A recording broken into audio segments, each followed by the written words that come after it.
Man, proud of our guys. Obviously, navigating a doubleheader today, not easy. We got to the final championship game the hard way. The guys showed a lot of toughness. Super proud of Norbs, man, going out there in very offensive conditions, 5 1/3. I mean, Evansville is really, really offensive. They're older and only giving up 4 earned runs, striking out 9. I mean, I thought that was the key to the game. Obviously, the Crystal had a great day, and our offense just kept pouring it on, which we needed to. And, you know, that 7-run night was huge. So super proud of our guys, and hey, I need everybody in Greenville to take off work tomorrow. I'll pay something. I don't care, your boss, but we need every seat to be filled, and it's not our choice to play at noon, but hey, this doesn't happen every day. There's a lot of places in the country that would love to have a noon regional championship game, and it's a national holiday, so please take off work tomorrow, and let's have this place rocking tomorrow. Questions for our student athletes? Luke, how do you just kind of describe the last few days, the walk offense Wake Forest and being a part of today's success for your perspective? Well, you know, it's just an honor to be able to play in the postseason, and every extra game you get, you want to take advantage of. So just getting to play baseball at this time of year when a lot of teams aren't is just a blessing, and just trying to go out there and do your best every day. Ethan, the opposing team complimented how you were having all your pitches working today, and you threw 58, 1-day rest. How'd you feel out there? I felt great. Our training staff did a great job getting me ready to go, and I just went out there and did my thing. Ethan, to go from people calling you Connor at the beginning of the season to chanting your name, the entire Clark LeClair Stadium, and what was that moment like for you? It was special. Just what the fans have done for me and my family, just incredible, and they've made this part of my life and just amazing. Luke, what went into your just kind of preparation throughout the year just to get to this spot where you're a crucial member in this lineup here? You know, just trying to be consistent every day. You know, I had a lot of experience from last year, so just trying to do the little things right each day in practice, and eventually things will go your way. Ethan, I mean, they obviously had some success in long balls, but you just kept throwing strikes even after those moments. How key was it to walk back in, not let that kind of get to you? I mean, they're a great team. I knew how to keep going after them, to just keep battling, just trying to eat up innings as much as I can so I can save some guys. But like I said, they're just a great team, just trying to keep going after them. And Ethan, with how fast you work when you get the ball and throw, does that just kind of help just flush whatever happened and you just keep throwing? Sometimes, but most of the time I like JW really does a good job at just controlling me, just like telling me to slow down a little bit whenever things just start throwing balls and stuff. But just the pace just helps me just keep it moving. Take 2 more for the student athletes. Luke, when this place gets rocking, I mean, as an offensive player, just y'all seem to feed off of it. What does it kind of mean to you guys have that support? A lot, you know, it rattles pitchers. Guys come in here and they're not as comfortable, and you get better pitches to hit, and it just allows us to be the team we are. Luke, can you touch on some of those guy-to-guy things too? The last couple of days you've been able to, this guy hits and then that guy hits and then down the lineup, and what is kind of it like for you guys when that gets going? Hitting's contagious, so you know, we stick to the plan, and obviously like yesterday we faced an elite on in Burns, and we put a lot of good ABs together. Didn't get much early, and then boom, we scored 4. Gives us some momentum, and just carrying that momentum into the day, and just when everyone's sticking to it 1 through 9, like we're gonna have a good shot every single game. So. Luke and Ethan, thank you. I'll let you go through the rest. And we'll move to questions Thank for you. Coach Cliff Cochran.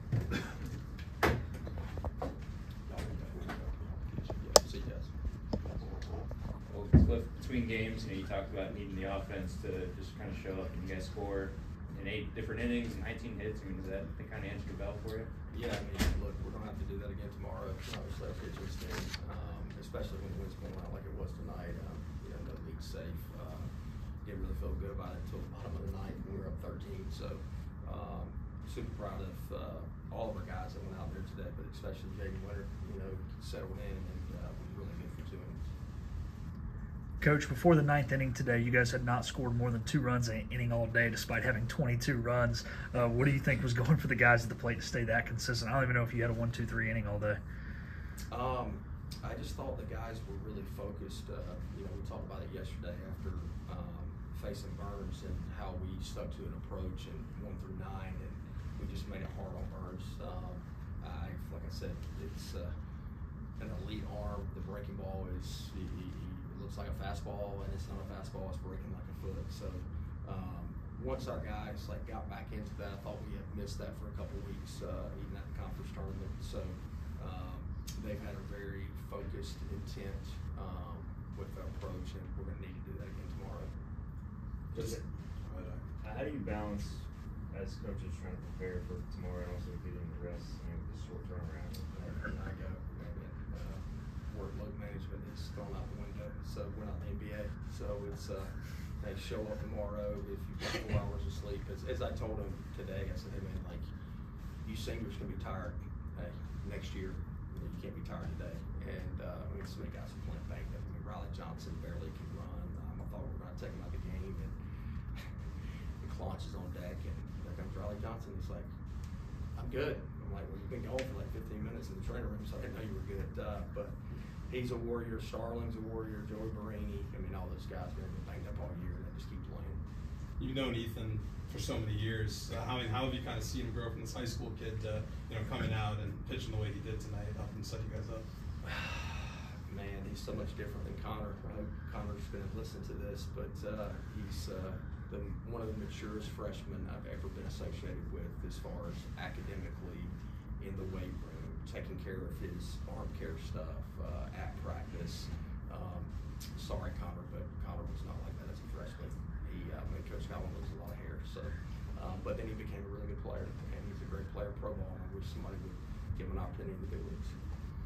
For Luke, who maybe wasn't an everyday player throughout the year, but to step into this role, what has he done behind the scenes that allowed him to have the success?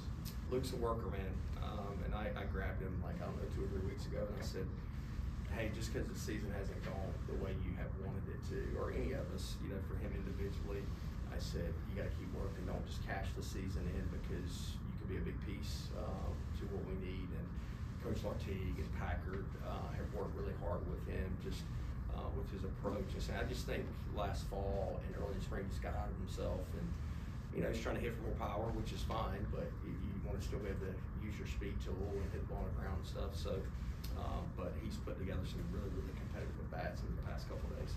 Coach, 2019, similar story. You lost game 1 to Quinnipiac, came back, won it all. What do you remember from that regional that you could lean on for the key to your success that you might be relying on now?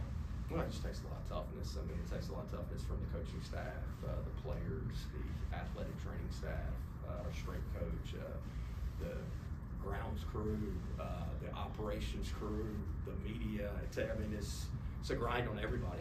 But I'll have juice tomorrow, because these opportunities don't come around very often, and our guys are going to have juice. So that's the main thing. We need to be ready to go, and it'll be a battle and probably a high-scoring game, because both teams are thin on the mound.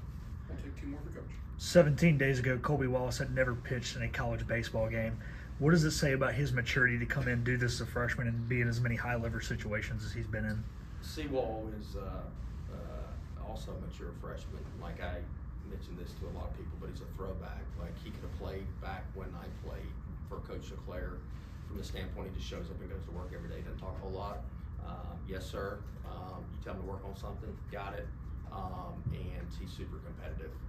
Is he got the best stuff on him? Nope. But normally he throws strikes and he competes, and you got to beat him. And he's been a good addition to our bullpen with Jake Hunter not being available, Shenkman not being 100%, Root being hurt, all those things. So just proud of him. One more for Coach. With pitching, is it a situation you talk to guys in the morning, see who feels good, decent? I gotta get that's your favorite question. Everybody asks me, so Hey, I do not know who we're pitching tomorrow.